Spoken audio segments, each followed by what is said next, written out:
There is a website I want you to go to. It's called RestoreAmericanSchools.com. And it is a partnership with the American Journey Experience. If you don't know what the American Journey Experience, that is an offshoot of Mercury One. It is our history department, and you're going to be hearing a lot about the American Journey Experience soon. But this is the one that we are collecting all of the documents, we're preserving history, and we're teaching history. So we put a partnership together with Patriot Mobile, American Journey Experience, and Wall Builders, plus the Pro Family Legislative Network, which is an amazing organization. 10 other groups have all gotten together. And this is a movement to restore the 10 Commandments back into public school classrooms. This is really, really important. The commandments were in our education system for 150 years. Our textbooks, it was hanging in many classroom walls. It's what the Supreme Court justices look at when they are sitting at the bench adjudicating. They look, and right in front of them is Moses with the 10 Commandments. Why? The 10 Commandments are critical for a free society. Why? Oh, here he goes on that God stuff. No. Hear me out. Commandment number 1. You'll have no other gods before me. Oh, see, there's the God stuff. No. This doesn't have to be about theological differences, okay? This is a warning against idolatry in all of its forms. When we make the state or money or race or creed or technology, anything, the ultimate authority, we create a God that will consume us, okay? This commandment teaches us that the truth comes from something much, much higher. It's the beginning of limits on power, limits on government, because they are not a God. I want to show you how the 10 Commandments alone can restore our republic. You just have to know how to read them without just focusing on the religious aspect of it. So, no God before me, no king, no mob, no party, no job, nothing. You shall not make yourself a carved image. Okay, I haven't made a graven image in a very long, in fact, maybe ever. I don't think I've made, I've always skated past number 2 because I'm like, got that one down. Hey, Lord, you say what you want, but I never made a graven image. This is actually when people begin to serve images instead of truth, because tyranny always follows. This frees your mind. It's a call to seek truth, not manipulation. All right? We are full of images in the media, manufactured images, and its relevance with AI, which is now creating images that will be your partner, your lover, your friend. Don't create those images. Now that is more urgent than ever, because if you bond with that, now you've made that technology your God. So now you've got the graven image thing and God. You shall not take the Lord of the name, the Lord thy God in vain. This is not just about cursing. This is about the misuse of moral authority. And I learned that we have now at American Journey Experience, we have the largest collection of Jamestown and Pilgrim documents and artifacts in the world. And one of the things that the Pilgrims printed right before the king went and tried to get him was a little pamphlet almost, and it was going to their church in Perth, England. And they printed it and said, don't do these things. They're not in the Bible. But their testimony is on the front page. And I didn't understand this at first. All it said was, you shall not take the Lord thy God's name in vain. And I'm like, okay, all right, I know that. So they're not swearing in the pamphlet? What does that mean? No, it means we will not misuse our moral authority. We will not invoke God or any higher cause for wicked ends. They're saying, we know We are speaking on behalf of God. We know the punishment for that. So we are telling you the truth. That's an amazing thing. If you could live that one so much where your testimony is, I know the commandment not to take the Lord God's name in vain. Number 4, remember the Sabbath day and keep it holy. Well, I don't want it. What is that? What is that for Western society? What does that mean? You don't work 7 days. Now, where would the progressive movement be if they couldn't stop child labor? Well, not in pot farms, but if they couldn't stop child labor under Teddy Roosevelt. Do you think we would have it? Do they have 7-day work weeks, or do they have weekends off, in China? When slaves were around, did they have weekends off? They're like, hey, you can whip me, but not on a Saturday or a Sunday because I'm not working today. No. This is something radical. Dignity for workers, the right to rest, the rhythm of renewal. In a world that never sleeps, we forget the human soul needs time, unmonetized, unplugged.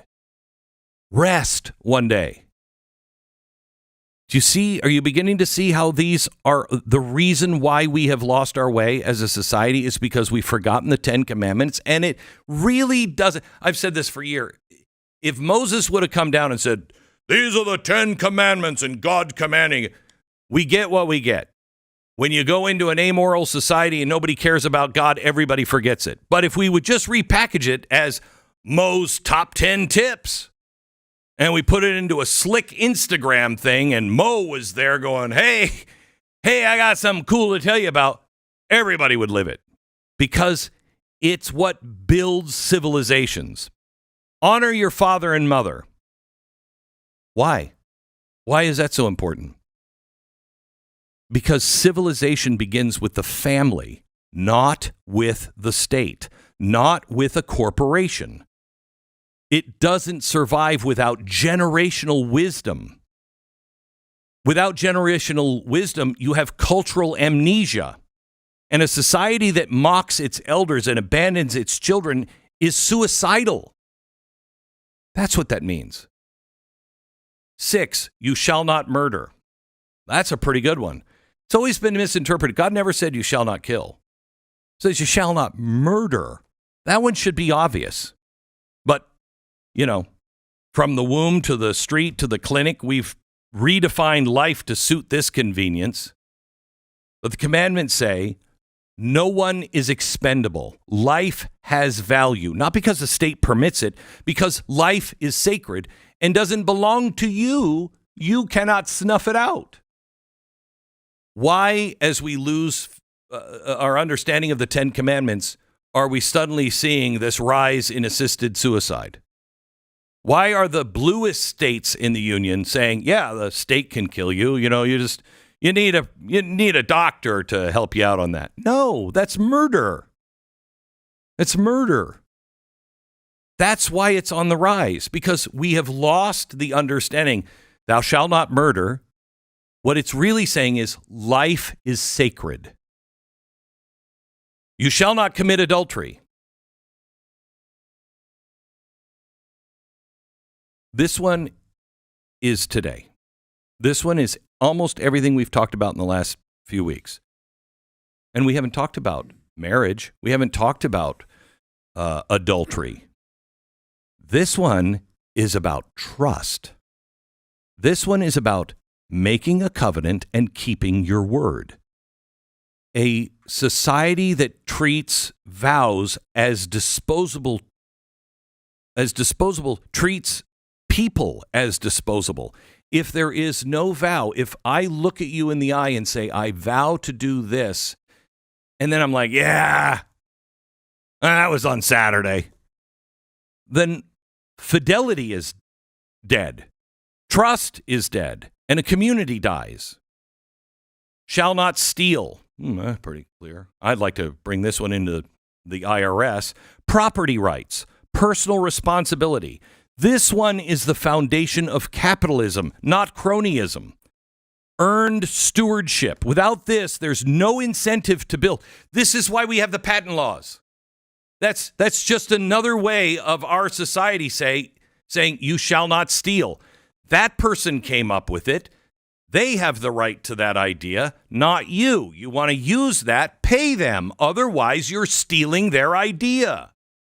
Without thou shalt not steal, you wouldn't have patents. Without patents, you wouldn't have America. You shall not bear false witness against your neighbor. Truth matters. In court, in media, in conversation.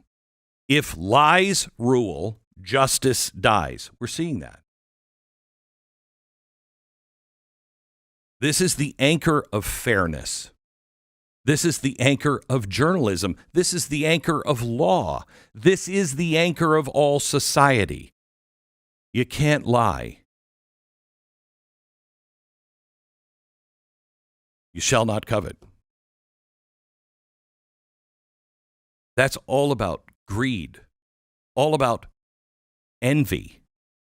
If we don't stop envying, if we look at what's happened, our society has started, because we've lost track of the 10 Commandments, our society now pits the rich and the poor. It pits, in my lifetime, I've never seen it where people are like, yeah, they're rich. Who cares? Let their children die in a flood. I've never seen that. Never. That's covet.